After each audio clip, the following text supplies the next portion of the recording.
নমস্কার, আপনারা কে কেমন আছেন? আশা করি ভালোই আছেন।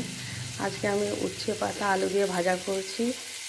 বৌমা দিয়ে গেছে এক গাদা উচ্ছে পাতা, ওদের বাড়িতে হয়েছিল। তেলের মধ্যে আলুগুলো দিয়ে দিয়েছি, আলুগুলো একটুখানি সেদ্ধ হয়ে গেছে, তারপরে উচ্ছে পাতাগুলো দিয়ে দিয়েছি। এটা শুকনো ভাত রুটির সাথে খুবই ভালো লাগে। হলুদ দিইনি, হালকা একটু নুন দিয়েছি। আমরা কাঁচা লঙ্কা খাই না, আপনি চাইলে কাঁচা লঙ্কাও দিতে পারেন। এইভাবে উচ্ছে পাতা ভাজা করলে খাওয়া হয়ে যায়, বাচ্চারা খেয়ে নেয়, বুঝতে পারে না।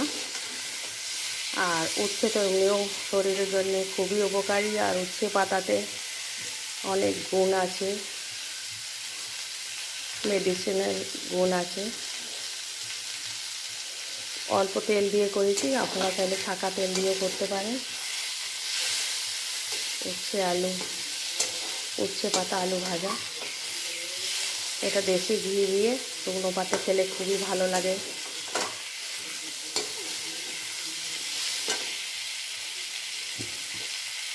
রেডি হয়ে গেছে,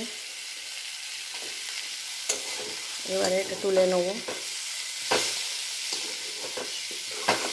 কম তেল দিয়েছি তো, তাই একটুখানি নিচে লেগে গেছে, পুড়ে যায়নি।